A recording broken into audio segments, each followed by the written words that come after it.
aliyepewa hikma bila shaka amepewa khairi nyingi.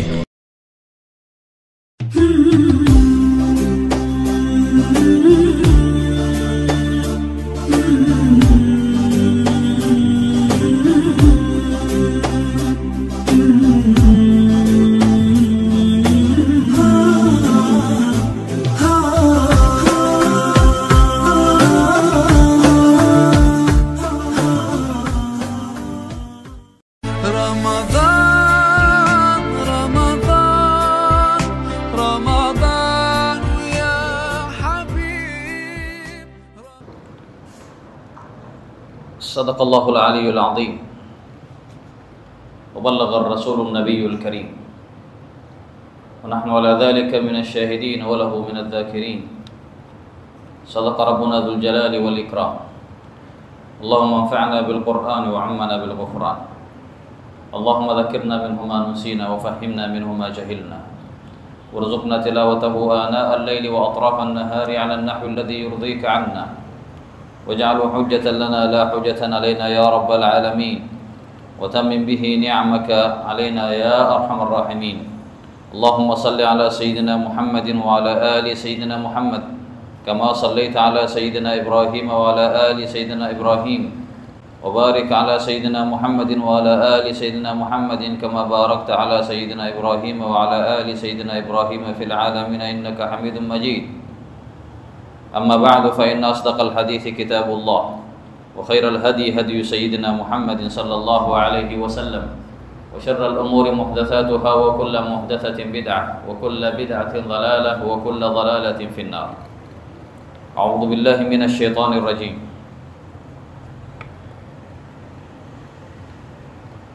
أفمن يعلم أنما أنزل إليك من ربك الحق كمن هو أعمى إنما يتذكر أولو الألباب الذين يوفون بعهد الله ولا ينقضون الميثاق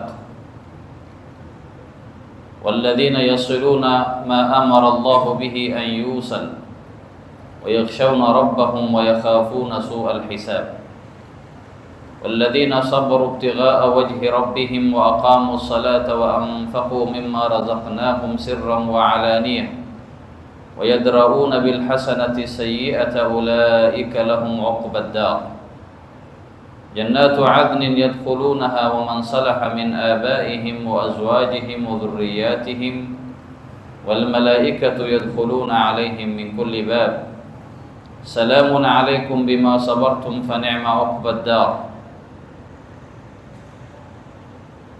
والذين ينقضون عهد الله من بعد ميثاقه ويقطعون ما أمر الله به أن يوصل ويفسدون في الأرض أولئك لهم اللعنة ولهم سوء الدار. صدق الله العظيم. Alhamdulillah, tukikutana tena katika darasa letu la tafsir ya Qur'an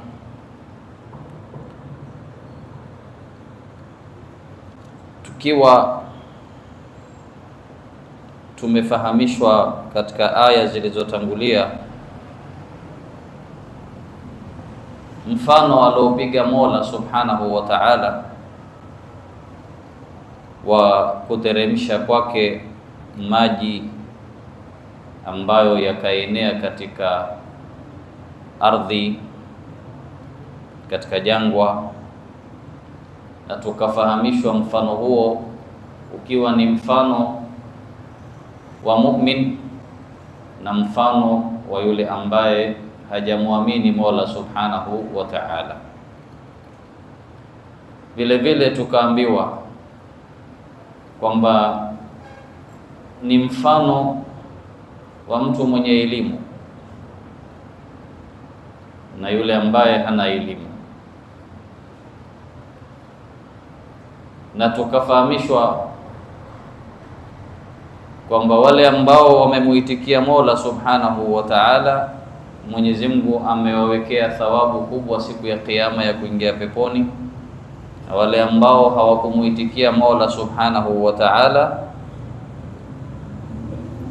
lao watakuwa na mjazo wa ardhi na mara mbili ya yaliomo ardhini, wakataka kujikomboa nayo na adhabu ya Mola Subhanahu wa Ta'ala, basi hawakuweza wala hawangeweza wala hawatoweza kujikomboa na adhabu ya Mola Subhanahu wa Ta'ala kwa kila wanachokimiliki katika ulimwengu, na hao ndo watakuwa ni wenye kuhesabiwa hisabu mbaya, na mashukio yao ni motoni, na makao mabaya ni huko kukaa motoni.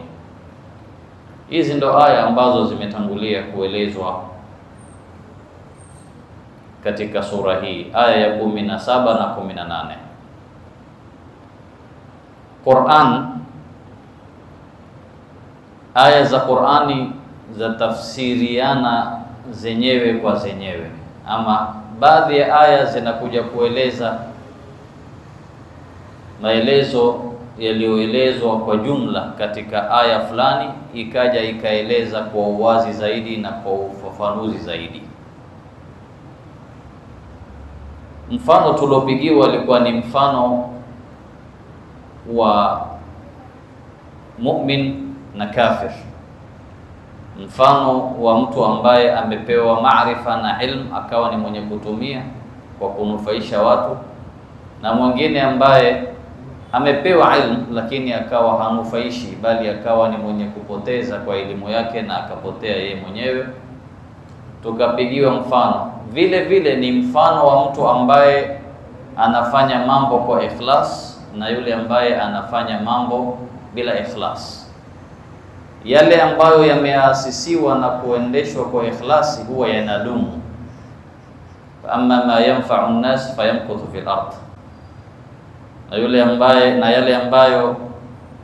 yale ambayo hayakuwekwa kwa ikhlas, basi yanakuwa ni yenye kuondoka kama mapofu tu, yanamalizika. Hii ni darasa ambayo tunapewa tuwe ni watu wa kufanya ikhlas kwa kila tunachokusudia kufanya, kwa kila tunachotaka kufanya ama tunachofanya, tuwe ni mukhlisin. Mukhlisin ikimaanisha ikhlas ni ufanye jambo kwa ajili ya Mola Subhanahu wa Ta'ala. Wama umiru illa liya'budu Allaha mukhlisina lahu ad-din. Jambo lolote ikiwa utalifanya kwa ikhlas, ndio utatarajia upate thawabu, na kitu hicho au amal kama hiyo ikusaidie kesho mbele ya Mola Subhanahu wa Ta'ala. Na ikiwa mtu amefanya kwa sababu liyuqala annahu fa'al, amefanya kwa sababu watu waseme fulani naye amefanya, basi hisabu yako ishamalizika kwa kuambiwa umefanya. Ingawa sio kila ukiambiwa mashallah fulani naye amefanya kuwa ndio utakuwa akhira huna.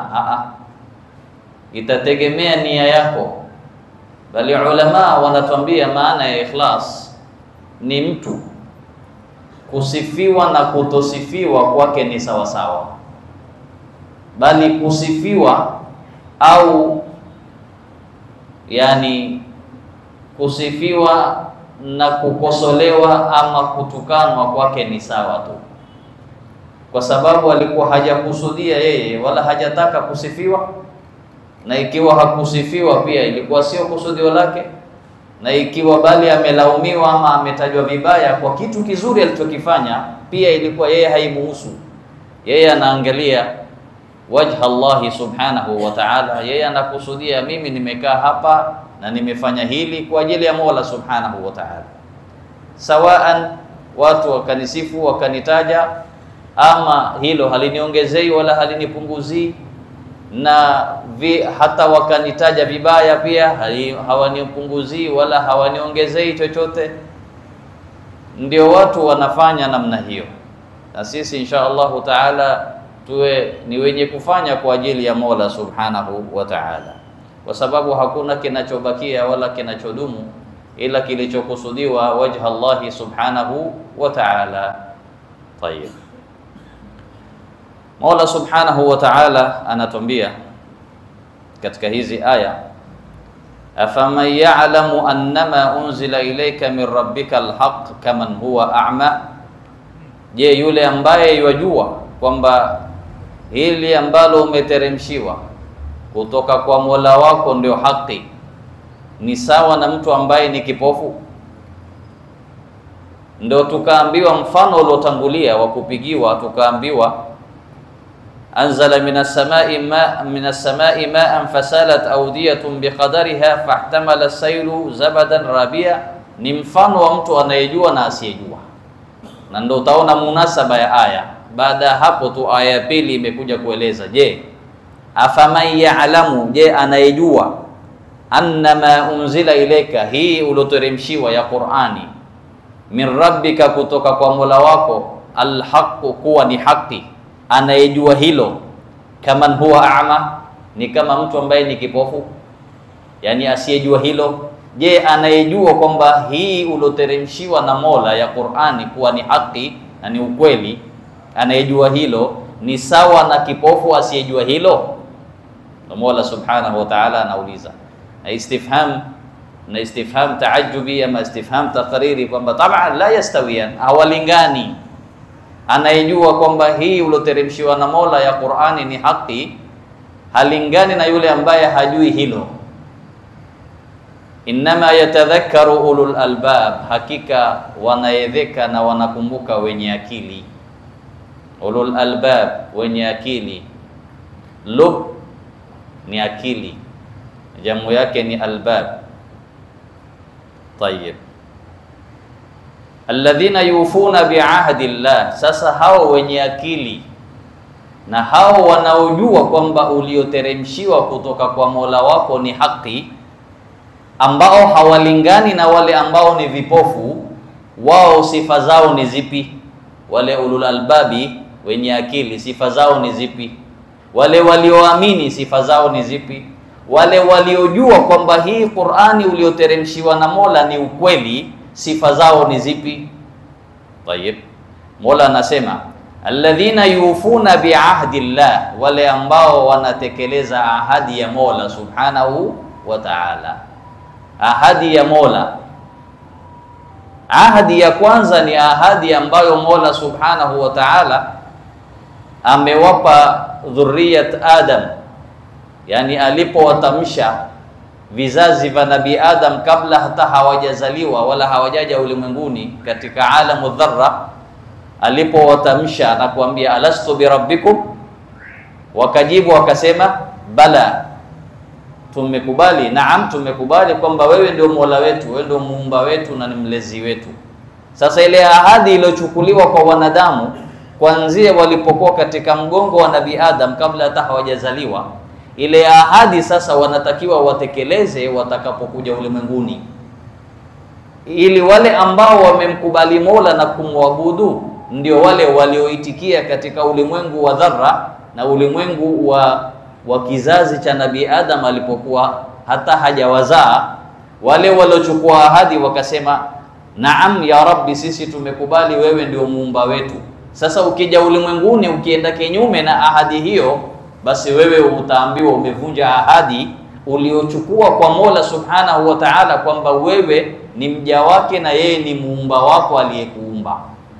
Sasa Mola subhanahu wa ta'ala anawapa sifa wale ambao wanatambua hili liloteremshwa kwa Mtume sallallahu alaihi wasallam kuwa ni haki, nayo ni Qur'ani, ambao hawalingani na waliokuwa vipofu. Na vipofu tulivyosema ni kila mtu aliyekataa haki, ni kama ameona lakini amejifanya haoni, na ikiwa mtu haoni anaitwa a'ma. Na tukaambiwa kwamba wale ambao wamekufuru wao ni vipofu na ni kama wanyama, bal hum adhal, bal wao wamepotea zaidi kuliko hata wanyama. Alladhina yufuna bi'ahdi Allah, wale ambao wanatekeleza ahdi ya Mola subhanahu wa ta'ala ya kumkubali kwamba yeye ndio muumba wao na ndio Mola wao. Wala yanqudhuna almithaq, wala hawakukanusha ile ahadi na mithaqi waliochukua, hawakuenda kinyume nayo. Wamemwabudu Mola subhanahu wa ta'ala, hawakumshirikisha Mola subhanahu wa ta'ala. Kisha wakaendelea kusifiwa walladhina yasiluna ma amara Allahu bihi an yusal, wale ambao wanaunga uzao ambao Mola Subhanahu wa Ta'ala amewaamrisha kuunga, yani wale ambao hawakati kizazi, wale ambao hawakatani na jamaa zao. Walladhina yasilun, wale ambao wanaunga ma amara Allahu bihi an yusal, lile ambalo Mola Subhanahu wa Ta'ala ameamrisha kuungwa. Ni kitu gani alichoamrisha Mola kuungwa? Ni uzao na ni familia. Wayakhshawna rabbahum, na wanamuogopa Mola Subhanahu wa Ta'ala, Mola wao. Wayakhafuna su'al hisab, na wanaogopa hisabu mbaya siku ya Kiyama.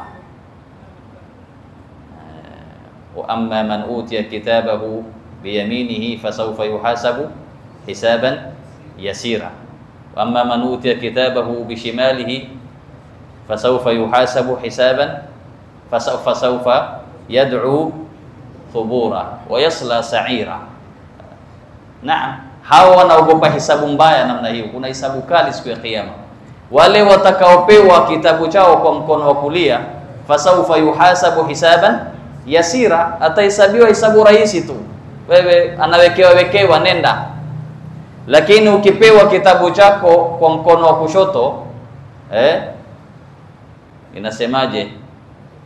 Fasawfa yad'u thubura wa yasla sa'ira, na ataingia motoni. Ataita wale wake na ataita adhabu na ataingia motoni. Tayyib, walladhina yasiluna ma amara Allah, wale ambao wanaunga lile ambalo Mola ameamrisha kuungwa. Wayakhshawna rabbahum, na wanamuogopa Mola wao. Wayakhafuna su'al hisab, na wanaogopa hisabu mbaya siku ya Kiyama. Wanaendelea kusifiwa, walladhina sabaru ibtigha'a wajhi rabbihim, wale ambao wamesubiri kwa ajili ya kutaka dhati ya Mola wao, yani wamesubiri kwa ajili ya kutaka thawabu ya Mola, na wamesubiri juu ya maudhi na balaa zote katika maisha yao kwa ajili ya kutarajia dhati ya Mola, kwa ajili ya kumtarajia Mola Subhanahu wa Ta'ala na thawabu zake. Wa aqamu salata, na wakasimamisha sala. Wa anfaqu mimma razaqnahum, na wakatoa katika yale tuliowaruzuku. Sirran wa alania, kwa siri na kwa dhahiri. Wayadrauna bilhasanati sayyi'a, na wanaondosha ubaya kwa uzuri. Wanaondosha ubaya, wanaondosha mabaya kwa wema. Ulaika lahum uqbad dar, hao ndo watakuwa na makao mema siku ya Kiyama, makao mazuri siku ya Kiyama. Jannatu adnin yadkhulunaha, mabustani ya pepo wakiingia, ndo makao mema hayo. Jannatu adnin yadkhulunaha, makao mabustani ya pepo wakiingia. Wa man salaha min abaihim, si wao tu, pamoja na waliosilihi, waliokuwa wazuri katika baba zao. Wa azwajihim, na wake zao. Wa dhurriyatihim, na watoto wao. Wal malaikatu yadkhuluna alaihim min kulli bab, na malaika huku wakiwaingilia kwa kila mlango. Malaika wakiingia katika mabustani hayo kwa kila mlango, wakifanya nini hao malaika? Salamun alaikum, amani iwe juu yenu. Malaika wakiwaambia wakiwa ndani ya pepo, salamun alaikum, amani iwe juu yenu. Hii salamu alaikum ni hapa duniani, ndio itaendelea mpaka peponi. Ikiwa hujabahatika kutumia salamu alaikum, basi tafuta namna kuanzia leo ujiunge na kundi la assalamu alaikum, au namna gani? Kwa sababu ndio matumizi ya kesho siku ya Kiyama. Malaika wanaingia wakiwaambia wale walioingia peponi, salamun alaikum, amani iwe juu yenu. Bima sabartum, tunawatolea salamu kwa sababu ya subra yenu mliosubiri. Angalia, wanakuja kuburudishwa. Wewe ulipokuwa umesubiri ulipata shida, kwa sababu kusubiri maana yake kuna jambo linakukera, unapambana nalo. Sasa ile kupambana, wewe katika maisha yako uliishi katika kupambana. Na watu mara nyingine wanakata tamaa mpaka wanasema, jamani, mbona dhiki zimezidi? Mbona mimi tu? Mbona nikifanya mazuri sionekane ni mazuri, mazuri yangu hutafsiriwa kwa mabaya? Mbona ndugu zangu hawakubali mimi nawafanyia wema? Mbona marafiki zangu mimi naenda nao vizuri lakini bado hawatambui? Yani wewe ukawa una dhiki, unaendelea kusubiri tu. Mbona najaribu kuunga lakini mimi nakatwa? Mbona najaribu kufanya mema lakini ninao wafanyia wema wananilipa mabaya? Mara nyingine binadamu anajichukia ama anajisikia dhiki kwa hali hiyo. Lakini tunakupa bishara. Mwenyezi Mungu anasema hii ndio hali ya Muislamu duniani. Hii ndio hali ya Muislamu duniani, kwamba wewe utakuwa na hali ya kusubiri. Subra huja kwa wakati gani? Subra ni ukiwa na shida. Sasa ikiwa una shida, hatusemi lazima uwe nayo. Ni neema, Mola amekuepushia shida. Lakini ukipewa shida pia, ile shida ipeleke kwenye mawazo mazuri na fikra mzuri, kwamba labda mimi Mwenyezi Mungu amenichagua niingie katika wale ambao siku ya kiyama wataambiwa na malaika, salamun alaikum bima sabartum, amani iwe juu yenu kwa kusubiri kwenu. Labda mimi pia hili nimepewa nipate kusubiri, ili kesho niburudishwe na malaika kwa kuambiwa amani iwe juu yenu kwa kusubiri kwenu. Kwa hiyo Muislamu hatakiwi jambo lolote linalokuja kwake, hata kama ni baya, kulitafsiri vibaya.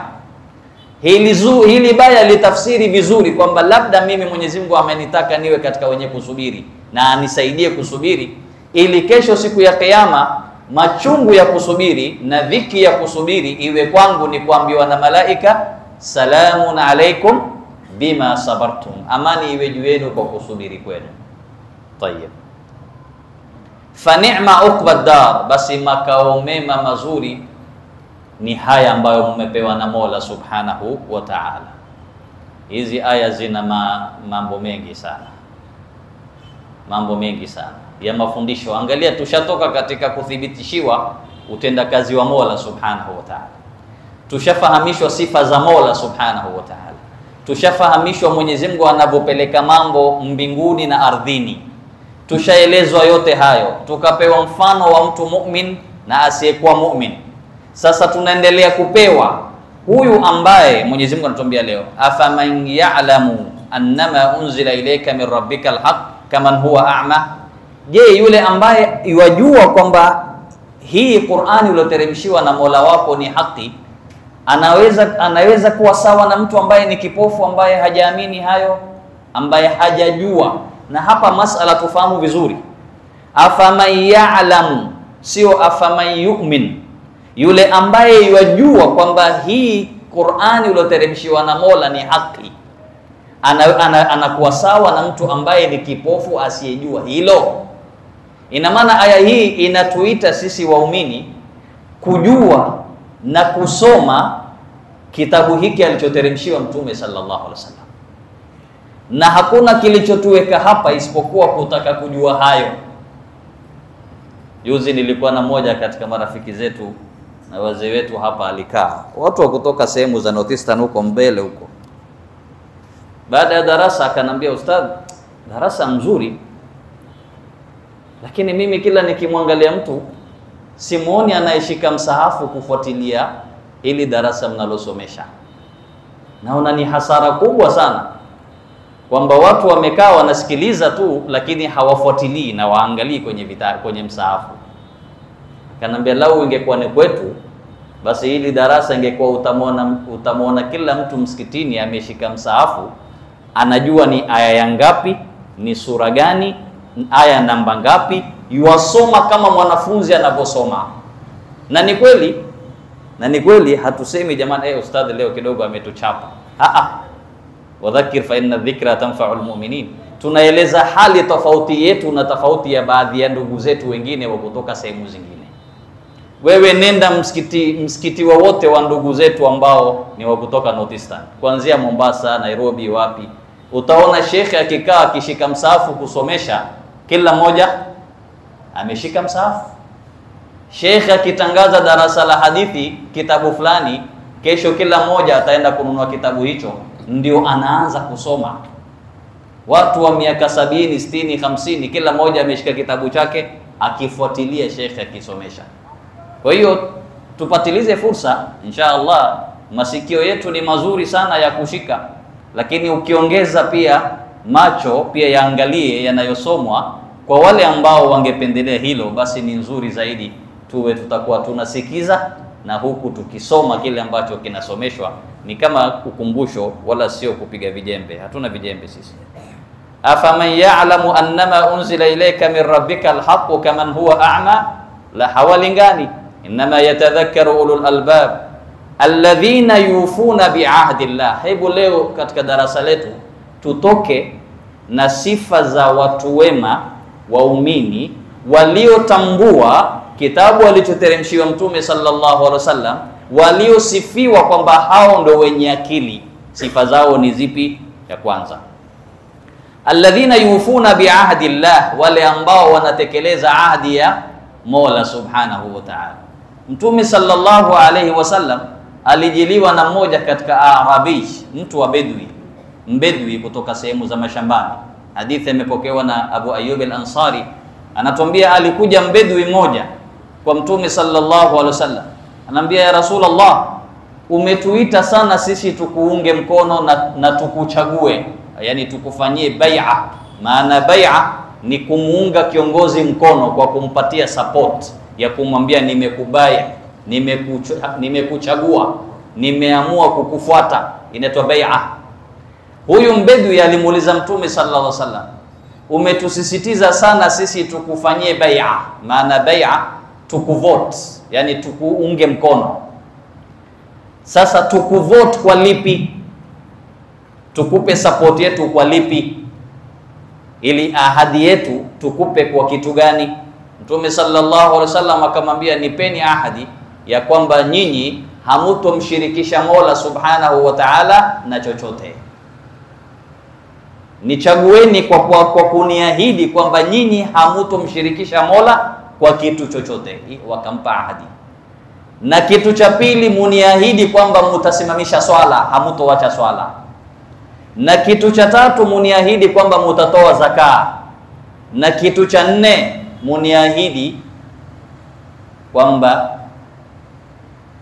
hamutawauliza watu vitu vyao. Alla tasalu nasa ashiya, kwamba hamutouliza wala hamutoomba watu vitu vyao.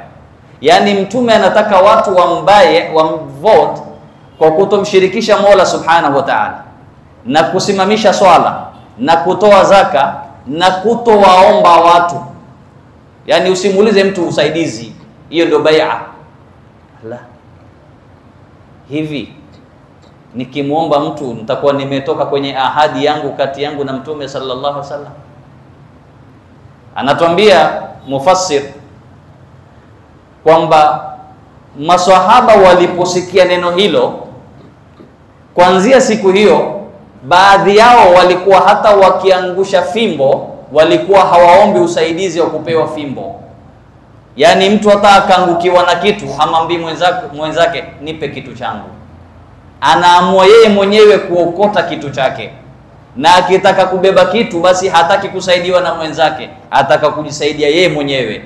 Na akiwa na shida hamuombi mwenzake, kwa sababu Mtume aliwapa ahadi kwamba la tushriku billahi shay'an wa tuqimu as-salat wa tu'tu az-zakah wa an la tas'alu an-nasa ashya'ahum, na msiwaombe watu vitu vyao. La tas'alin nas. Tayeb, mmoja alitaka ausiwe na Mtume sallallahu alaihi wasallam, ausini ya Rasulullah. Mtume akamwambia izhad fi dunya yuhibbuka Allah, wewe kata uhusiano wako na ulimwengu, Mwenyezi Mungu atakupenda. Wazhad mimma fi aidi nnas yuhibbuka nnas, na uache yaliomo kwenye mikono ya watu. Yani wacha kutaka vitu vya watu. Yuhibbuka nnas, watu watafanyaje? Watakupenda. Wewe ukitaka kupendwa na Mola, epukana na dunia, yani usighurike na dunia, wala usiwe na mafungamano ya uroho kwa dunia. Na ukitaka kupendwa na watu, basi wacha vitu vya watu kwa wenyewe. La tasali nasa shay'an, usiwaulize watu vitu, usiwaombe vitu watu, kwa sababu mwanadamu ukimwomba leo na kesho kutwa akikuona ataanza kusinyika kabla hujamuomba. Sasa ukitaka kupendwa na watu wewe, usimuulize mtu kitu. La tasal shay. Ndio watu wema walikuwa hata wakiangukiwa na fimbo hawamwambii hata mdogo wao nipe kitu hicho, wanabeba wenyewe. Mtu akitoka msikitini viatu vyake anajibebea mwenyewe. Mtu akifanya hivi anajibebea mwenyewe. Nakumbuka siku moja natembea na ammi yangu Said Hassan rahimahullah, Said Hassan Badawi. Anatoka sokoni akibeba maziwa mkononi kwenye mfuko. Na mimi nilikuwa naenda kwake kusoma nyumbani. Tukakutana karibu na nyumba yake. Ambe ammi, leta nikusaidie kukubebea maziwa. Mfuko mdogo wa maziwa. Akakataa kunipa, na huku akiwa ameshikilia, anambia hujasoma hadithi ya Mtume inayosema sahibu shay'i ahqqu bihi. Sahibu shay'i ahqqu bihi. Mwenye kitu ana haki na kitu chake. Niache mimi ndo nina haki ya kubeba. Hiki ni changu, mimi ndo nina haki nacho kubeba. Baadaye tulipofika juu katika darasa akanambia usione vibaya nimekukataza kubeba kitu changu, ilikuwa nakufundisha kwamba mtu anatakiwa chake ajifanyie mwenyewe, asisubiri kufanyiwa na mtu. Ndio ainu zuhud. Ndio mtu kuwa na zuhud maana yake namna hiyo. Tayib. Alladhina yufuna biahdi Allah, wale ambao wanatekeleza ahadi ya Mwenyezi Mungu Subhanahu wa Ta'ala. Na kutekeleza ahadi ni moja katika sifa ya mu'min, na kuvunja ahadi ni moja katika sifa ya munafiq. Anasema ayatul munafiqi thalath. Mtume anasema alama ya munafik ni 3. Akizungumza yasema uongo. Akipewa amana anafanya khiana. Na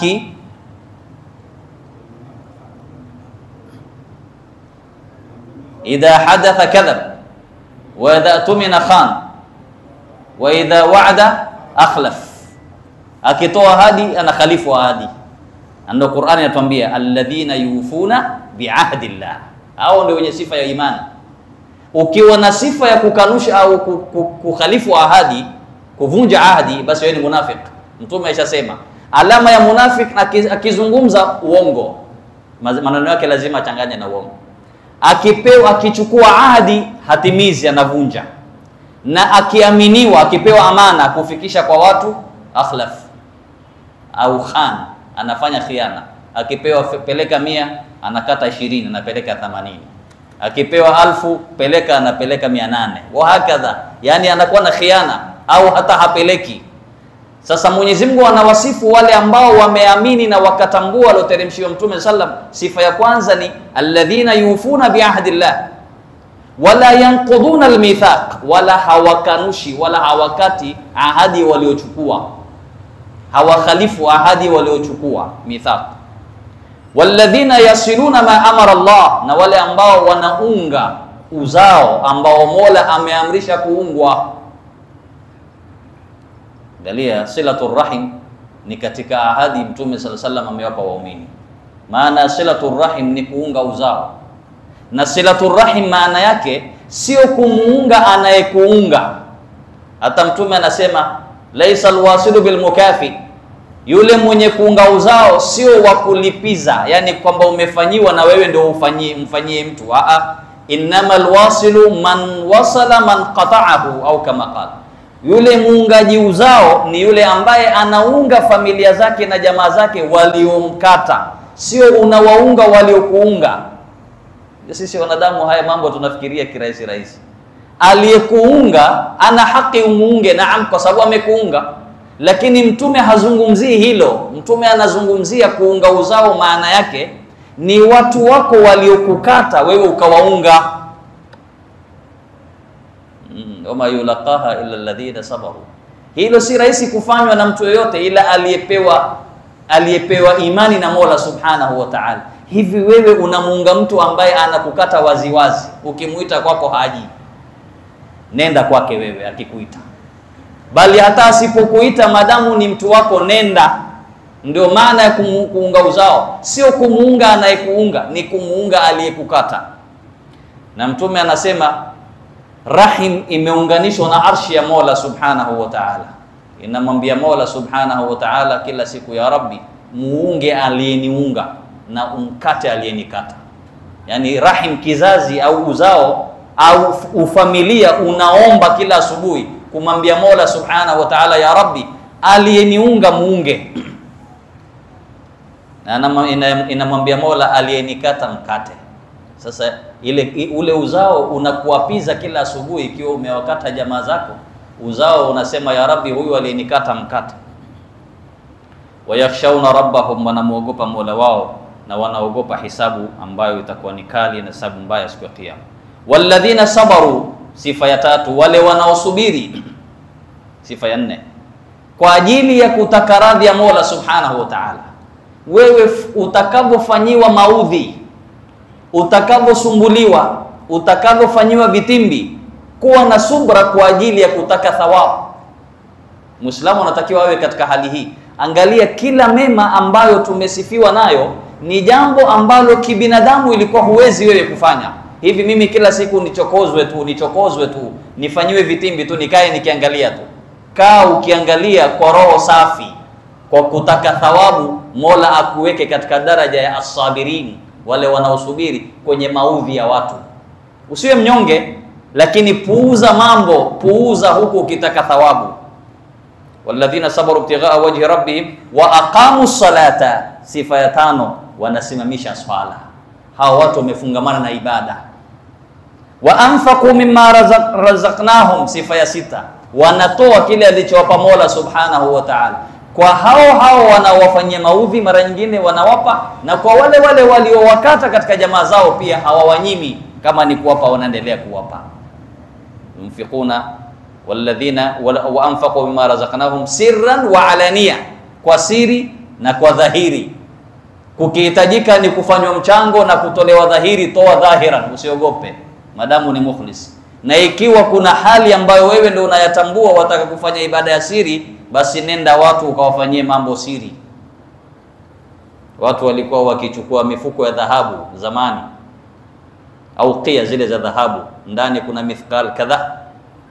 Anatumwa mtoto au mfanyikazi usiku saa 3 saa 4, watu wakiwa wamelala, chukua hii, peleka kwenye mlango wa fulani. Pale anapofungua mlango asubuhi, tia mkono, uweka ndani. Mtu anaamka asubuhi, kwenye mlango wake anapata kifuko cha dhahabu. Atatafuta mji mzima aulize kimetoka wapi. Waliotoa hawasemi ni nani ametoa. Mtu anachukua pesa zake anaenda anatumia, kwa sababu ikiwa umewekewa ndani ya nyumba sini yako, basi watu walikuwa wakifanya siri namna hiyo. Tayeb. Wayadrauna bilhasanati sayyi'ah, wanaondosha ubaya kwa wema, wanaondosha mabaya kwa wema. Sisi leo anayekufanyia ubaya ni kumlipa ubaya tena zaidi ya ubaya alokufanyia. Si wewe umenidharau kwa kutonisalimia tu salamu ya mkono, mimi nitakufanyia zaidi ya hiyo. Hata nikikuona kwenye njia nitabadilisha njia. Yani sisi tunafanya mambo kinyume. Mwenyezi Mungu Subhanahu wa Ta'ala anatuambia, wala tastawi alhasanatu wala sayyi'ah. Ubaya na uzuri haulingani. Idfa billati hiya ahsan. Ubaya ule ondosha kwa uzuri, sio unyamazie. Wewe umefanywa ubaya, fanya zuri.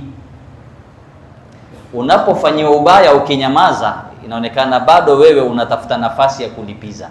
Lakini ufanyiwe ubaya kisha wewe huyo mtu ukamfanyia uzuri, Mwenyezi Mungu anatoa sema natija yake inakuwa vipi? Fa idhal ladhi bainaka wa bainahu adawatun kaannahu waliyyun hamim.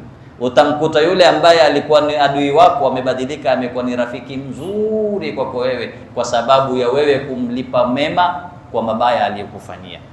Wayadrauna bilhasanati sayyi'a ulaika lahum uqbad dar, insha Allah taala. Kwa sababu ya wakati na mashekhe ndugu zetu walotutembelea katika darasa na darasa letu la sira, baada hapo insha Allah tutakoma hapa sisi, ili nafasi iende kwa darasa letu la kawaida la sira, kisha tuwape nafasi ndugu zetu mashaikh ambao wametutembelea katika darasa. Wassalamu alaikum wa rahmatullahi wa barakatuh.